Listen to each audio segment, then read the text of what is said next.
NC Newspapers Incorporated presents the 96th Annual WIAA Boys State Basketball Championships, live from Madison, Wisconsin. This WIAA Sports Exclusive is brought to you statewide by Associated Bank, a proud community sponsor and fan of area high school athletics. Marshfield Clinic, reminding you life has its moments. Get the best health care and enjoy every one of them. Menards, save big money at Menards. Rural Mutual Insurance Company, a proud sponsor of the WIAA Rural Mutual Sportsmanship Award. Go to undividedattention.com. WEAC is proud to support WIAA boys and girls sports and invites you to visit WEAC.org. WEAC, moving education forward. And by the Dairy Farm Families of Wisconsin, the Wisconsin Milk Marketing Board. Good afternoon, and thank you for joining us at the Kohl Center. It's the WIAA State Basketball Tournament. We get started this afternoon with Division II semifinal action. The Merrill Blue Jays coming in at 15-11, taking on the 25-1 Waunakee Warriors. Good afternoon, I am Jason Geiser. I am joined today by Madison Edgewood head coach Chris Sweatler. Coach, a couple of teams that the two of us ought to know well. I'm stationed out of the ABC affiliate in Wausau, which is just south of Merrill. I cover this team on a regular basis. And you not only play against Waunakee, but you have a good relationship with their head coach. Yeah, Dana, I coached him in 1990. It was my first team that we played at when I came to Edgewood High School back then. And this team is a team that's a benefactor of they're going to the 5 divisions. They've been in Division I the last 3 years, got to the sectional final 2 out of those 3 years. They're hungry, well-coached, senior-dominated, and they're ready to go. Same thing could certainly be said for this Merrill team, a team that gets with a little bit more level playing field now, as their coach is one of the first to admit, Kurt Soderberg did this week, that they did benefit from that in D2. For the Blue Jays, they go as Paul Jesperson goes. They have 2 future Division I athletes on this roster. Jesperson going to Virginia to play basketball, the all-state guard, 21.7 points per game and 7.7 rebounds. They also have a future Badger football player in Sam Arneson on the squad. For Waunakee, their Menards points of the game for them, a couple of guys, Bo Murray and Jared Staggy. Murray with 11.5 points per game, Staggy with 9.3. That's a good duo right there, Coach. Well, it is, and as you can see there, they're well-balanced. Instead of having one player averaging 20 a game, they've got 5 or 6 players, if you go down the stats, that are all between 7 and 11 points a game, and they know each other very well. Murray and Staggy are 67-7 their last 3 years as high school basketball players. Basketball team trying to equal the success at Waunakee that the football team has had. We'll see if they can, as opening tip-off is on the way. Merrill and Waunakee coming up after this message from our statewide sponsors on your WIAA network station. It is game time. Here's public address announcer Rick Torgerson with your starting lineups. And now let's meet the participants in today's Division II semifinal game between the Merrill Blue Jays and the Waunakee Warriors. First of all, let's meet the participants for the Merrill Blue Jays. Number 2, Paul Thoreen. Number 5, Sam Cabey. Number 10, Adam Smith. Number 23, Ben Anderson. Number 24, Matt Thistle. Number 30, Greg Boyce. Number 33, Mitchell Check. And number 55, Jared Wardle. And now the participants for the Waunakee Warriors. Number 0, Ross Molly. Number 3, Andrew Dorscheid. Number 5, Joe Tagarelli. Number 10, Ben Cable. Number 11, Dylan DeRochers. Number 20, Will DeCora. Number 21, Justin Block. Number 22, Brett Riggles. Number 24, Jake Heitland. And number 34, Tim Keenan. And now let's meet the starting lineups. First of all, for the Merrill Blue Jays. At guard, a 6'3" senior, number 4, Matt Waller. At guard, a 6'8" sophomore, number 12, David Jesperson. At guard, a 6'7" senior, number 20, Paul Jesperson. At guard, a 6' senior, number 34, Kyle Andreska. And at forward, a 6'4" senior, number 44, Sam Arneson. And the head coach of the Blue Jays is Kurt Soderberg. And now for the starting lineups for the Waunakee Warriors. At guard, a 6'3" senior, number 2, Jared Staggy. At guard, a 6'2" senior, number 23, Bo Murray. At forward, a 6'5" senior, number 4, Austin Molly. At forward, a 6'1" senior, number 14, Zach Hoagland. And at forward, a 6'5" senior, number 42, Jacob Soper. The head coach of the Warriors is Dana McKenzie. Officials working today's game are Steve Lyles, Pete Reinders, and Wayne Prom, all from Oconomowoc. And we recap your starting lineups brought to you by Delta Dental of Wisconsin, advancing solutions for great oral health. We believe everyone deserves a healthy smile. Waller, a pair of Jespersons, Kyle Andreska, and Sam Arneson, the future Badger tight end for the Merrill Blue Jays. And for Waunakee, Jared Staggy, Bo Murray, Austin Molly, another future Badger tight end, Zach Hoagland, and Jacob Soper. We prepare for the tip-off in our first Division II state semifinal game, a spot in tomorrow night's championship on the line between Merrill and Waunakee. The keys for Waunakee is going to be to limit Jesperson to his touches and his points total and try to neutralize Arneson on the glass, while Merrill has got to play great defense, rebound, and shore up the baseline. Some state tournament newcomers basically here, Coach. Just the second ever trip for the Merrill Blue Jays. They've never won a game at the state level, and Waunakee never been here. Waunakee will start on its traditional man-to-man, and they're obviously going to keep very close tabs on Jesperson. They lost him there just for a second. That is Jesperson from the corner, off the mark, and the Warriors break out the other way. Staggy pulls up for three, and the triple try is true. What a start for the Warriors. They go up 3-0 in the first 30 seconds. Waunakee has traditionally put on the full-court diamond press here, trapping one. Then you'll usually see him fall back and pick up there. Tempo was big for Coach McKenzie. He said he'd like to try and wear Merrill down because they haven't gone that deep in their bench. There was very little chance that the Warriors came out too nervous, even though they have never been here before. All 5 starters on the basketball team are also starters on the football team that won back-to-back state championships over at Camp Randall. And all seniors. You can never just underestimate the importance of having seniors out there. Both teams are very similar, and they'll both run the swing offense, which of course has been made famous by Coach Ryan and the Badgers. It'll be interesting to see the different kind of tweaks they'll put into it. Jesperson up and under, nearly missed it, so he followed his own shot, but that wouldn't fall either. And now the Warriors again on a breakout. This is Murray pulling up for the jumper off the side of the iron. The rebound cleared away by Matt Waller. 2 possessions in a row by Waunakee and didn't make a pass either time, so you can see they want to try and push tempo. Here's Paul Jesperson, 6'7", but playing that point guard position. He's led the team all year from that spot.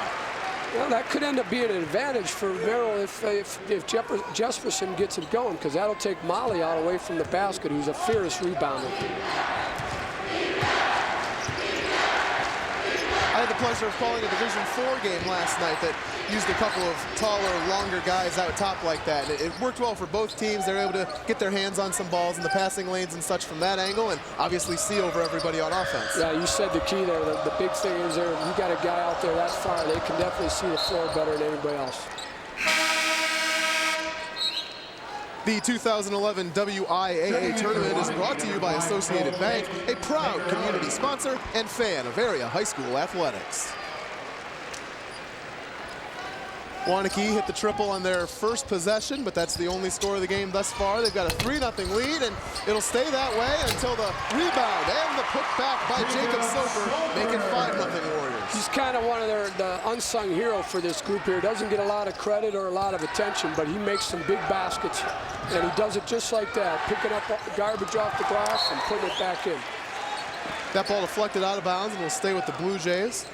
Let's see as the game goes on how Merrill will end up handling this press and see if it leads to some easy baskets for Waunakee later on in the contest. Paul Jesperson to his little brother David, over to Sam Arneson. He's an inch bigger, by the way. And that is David underneath the soft touch, and it's the younger Jesperson getting Merrill on the board first. It's a 5-2 ball game. Wouldn't be surprised if David ends up having a big game with all the pressure that's on his brother. Maybe he'll take over. Coach Soderberg tells me that David is very similar at his age as a sophomore to where Paul was when he was there. Still kind of growing into the body, but obviously just a fantastic player. He started all but one game this year as a sophomore. Another roll for the Warriors.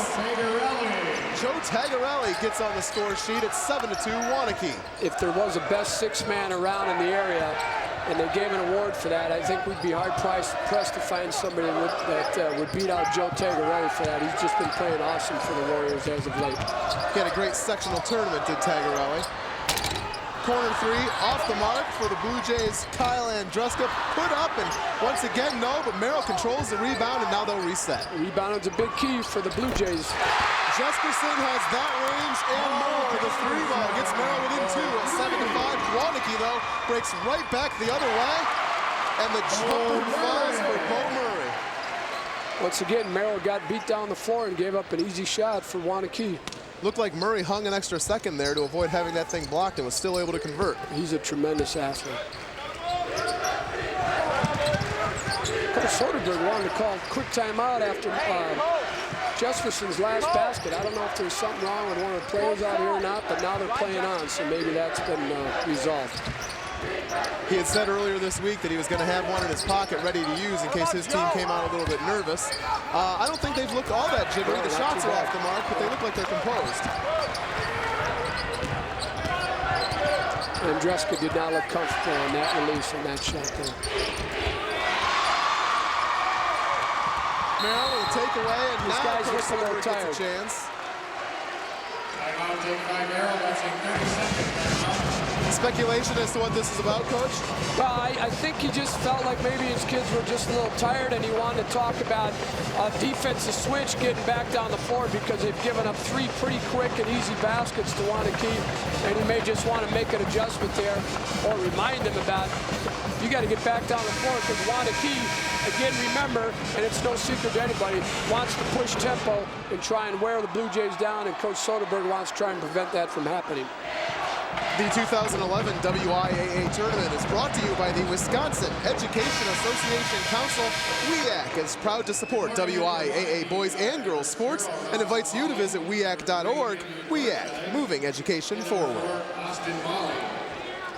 Waunakee with a 9-5 lead, still in the very early going here of this Division II semifinal. Looking at Arneson and Molly right there on the ball, I could see why those two guys are being recruited to play D1 football. We got a couple of nice-looking bodies on them. And really a great story there. Two guys meeting up in a state championship game. They've become good friends. They play the same position, tight end. They're going to the same school right here, UW-Madison. And now they go head-to-head in this game. Molly a little more prototypical of that Wisconsin tight end. He's got a little more of that body than Arneson, who's more of a banger. And take that a step further, my understanding is at the summer workouts and conditioning for Wisconsin, they're going to room together. They most certainly are. A friendship in the making. Funny how that can happen with all the miles between the two schools and very little in common until they end up playing here today. And they're not friends right now between the lines, I'll tell you that. Waunakee on the inbounds. Awfully close to the half-court line there. A little bit of a dangerous pass, kind of that mid-range. Either want to get it into the backcourt or keep it well short of that line. Yeah, Dorscheid did a nice job of running it down. Once again, another senior they bring off the bench for Waunakee. Merrill comes the other way, chance to cut into a 4-point deficit. This is Arneson. Molly's playing off and he's giving Arneson that little 12-footer, 14-footer if he wants it. Coach Soderberg talked about Arneson has a jumper. He's reluctant to take it, but it's in his arsenal. He's much more comfortable driving and getting to the rack. Jesperson, not shy. No, that's a good sign for the Blue Jays that he's come out now and hit 2 in a row. And with all the pressure that's on a guy like that was up for Mr. Basketball this year, come in and make a couple shots for him. I expect him to continue to have a big game. Waunakee comes right back and answers. Tagarelli's provided a nice spark here. You were right about him being the 6th man. He had 17, I believe, in the sectional finals. Or semis, either one of those. Here come the Blue Jays, down 4 again.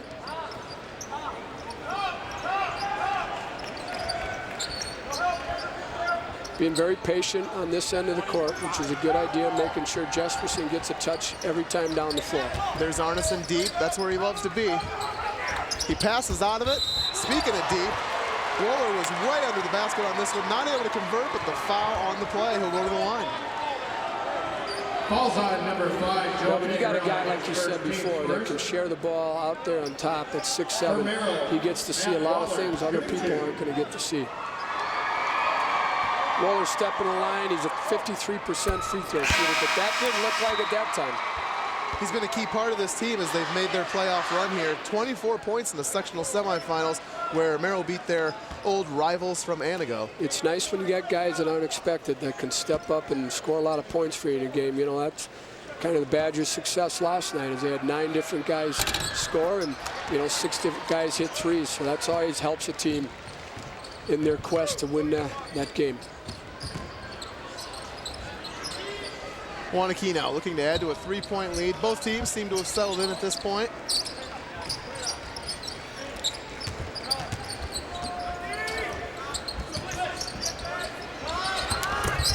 That's Austin Molly. Range on him as well. Well, Austin, when you watch him shoot a shot, it's a laser beam right to the rim. He looks like he has no chance, but he shoots it with confidence, and he shoots it the same way every time, and that's what counts. He's just 2 for 7 from three-point land coming into this game. Doesn't shoot a lot of them, but obviously has the touch when needed. I think those were both against us 3 weeks ago. Lucky you. There's Arneson, the tight end, bowling his way in. Jesperson with the rebound and another one. He brings it back out, and that'll create a wide open look for Kyle Andreska. However, that off the mark, and Arneson chases it down. Merrill dominating the boards. Surprisingly so. That was one of the real concerns. What was keeping Coach Soderberg up at night is that could he rebound with Waunakee? And they're doing more than that right now. This is Jesperson for 3. Merrill back within 3 points at 14-11 as we near the final 30 seconds of the first quarter. Well, like I said, that's a good sign for Merrill because he now looks very confident and very comfortable out there, and he's been very aggressive. Waunakee will probably hold this down to about the 7-8 second mark and then look for them to run a high screen out of top. Probably between Molly and Dorscheid, maybe Murray and Molly. Waunakee working now down under 10 seconds. Dorscheid kicks it out. Shot off the mark, tipped up and back in. I believe that was Molly that got his hand on. I believe it was Decora. Was it Decora? Decora, yep, the sophomore. That is the end of the first quarter. Waunakee on top of Merrill, 16-11. Now a message from your local station. This is your WIAA network station.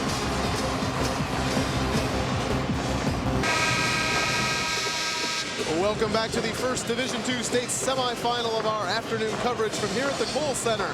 This WIAA game summary is brought to you by Charter Communications. Bring your home to life with the Charter Bundle. Coach? Well, here's what stands out to me on this is Waunakee is not a very good shooting team, either from the line, from 3-ball, or regulation 2-ball, and they're off to a good start here. That's a bad sign for Merrill. On the other hand, what's not in here, on the other side, what's not down here is offensive rebounds for Merrill and points they have off of that. So that's what's keeping Merrill in the game right now. So you got 2 things here. Waunakee shooting the ball better than normal, but Merrill dominating the boards on Waunakee, which is not a normal. So we'll see where that continues. Merrill with good height in the 2 Jespersons and good size in Arneson. But other than that, you look at the Waunakee team and they just all seem to be big. Here they are breaking, going strong to the rack as Jared Staggy misses, but the foul. He heads to the line for a pair. Looked like a little nickel dimer there, the official called there. I didn't think that Staggy got hit all that hard. Merrill came out and ran a fade screen to Jesperson, which is a common play out of the swing offense. Well read by Jared Staggy, and see if he can take advantage of it. He hits the first. Unauthorized use or rebroadcast of this program and live internet stream without the express written consent of Quincy Newspapers Incorporated, Wisconsin Broadcast Division, is strictly prohibited and a violation of U.S. copyright law. Both free throws good. Waunakee on top 18-11. Doesn't seem like Waunakee should be up 7, does it? It seems like Merrill's been in it better than that, and all of a sudden you look at the scoreboard, Waunakee's up 7. That's just kind of the way they are. It certainly seems like it's that three-point game that it was earlier, and they've snuck it out to a little more comfortable lead. Absolutely. Here's that fade screen to Jesperson again, except this time they sent him to the rack. Gets a good body control, but he can't hit. Good chest up by Soper there on him. That's best defense he could do there, because he can't jump with him and try and block it. Staggy pushes the ball up and hits Soper for the jumper off the mark. Rebound though, up and in for Waunakee, and well, now it's a 9-point game. Austin Molly's made his living all year. Just he can either out physical or out athletic people underneath there, and he's so good with his hands. 6'5" senior is Austin Molly. Key point of the game here for Merrill. Each possession now is going to be big. They cannot let Waunakee try and build this up to 14, 15-point lead here. 9-point game.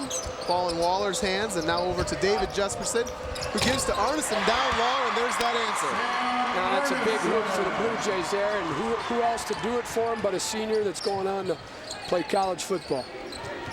Coach Soderberg calls Arneson kind of their floor leader out there. Jesperson runs the point, but Arneson, who's a tight end by trade, played quarterback for his football team this year and was honorable mention All-State. Some good leadership abilities, obviously, in the season. How many yards did he rush for? Look at that. I mean, look at that body. He could tackle that. He was a beast. I was at one of their football games this year, and he runs into the line, and you think, well, he picked up 1 or 2, and then all of a sudden, he didn't go out and around, just went through the middle of the pile. He breaks, and he went 40, 50 yards for the touchdown. Big, strong, fast. Waunakee called for an over-the-back call down at the other end there. With all the physicality going on at Merrill's end, kind of thought that could have been let go.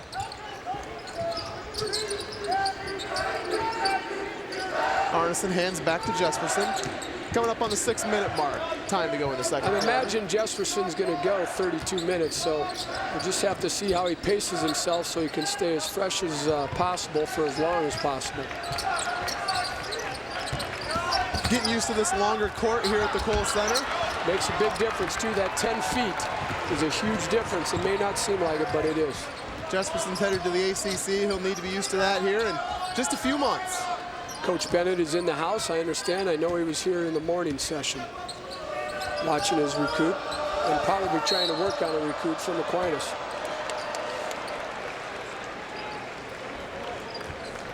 Closed captioning of this WIAA tournament broadcast is brought to you by your local WIAA network station.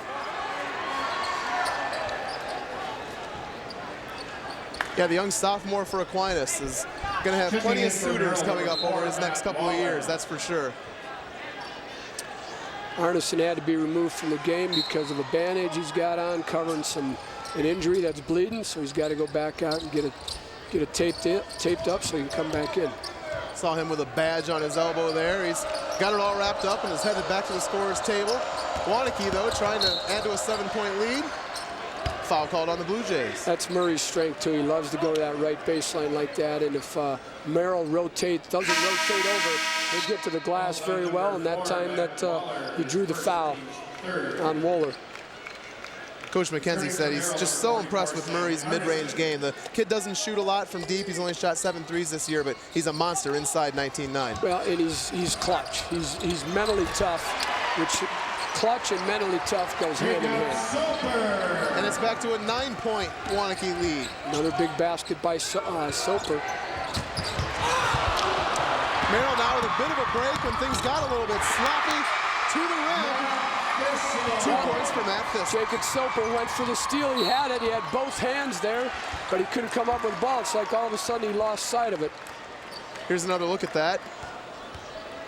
You can see the rule in the press. The guy that's the last line of defense should only go get that ball if he can get it with two hands. Well, he was there and he had two hands on it. He just couldn't corral the ball, and the guy, number 24, got the loose change there. Matt Thistle, and put it in, finished the play. Jared Steggy did a nice job of hustling back and contesting that shot. Thistle averages just over a point a game. He's got 2 of them here on the biggest stage that he'll likely ever play on. He's already doubled his average. He can just always tell his kids that. I tell you what, how many kids like Matt Thistle would you like to have? He's a kid that got hurt and put off surgery following the football season because he wanted to be a part of this basketball team this year. That's the dedication you would love to see out of your kids. There again, that kind of commitment and that kind of passion to be with your friends and play a sport is, you're right, you need more of those. Senior forward with a shoulder injury, and coach says that he's going to have the surgery after basketball, but be ready for track. There you go. Doesn't want to miss a beat. Merrill came down in a 3-2 zone this possession. Loose ball headed our way, right into our broadcast area. Joe Tagarelli sacrificing the body and flying at the other end as well. Travel called. Waunakee is going to take over. You got to love the hustle here. Look at Tagarelli. I mean, he did not care about his ball at all. And then Steggy going for the ball there. He caused Wooler to turn it over there. Great hustle.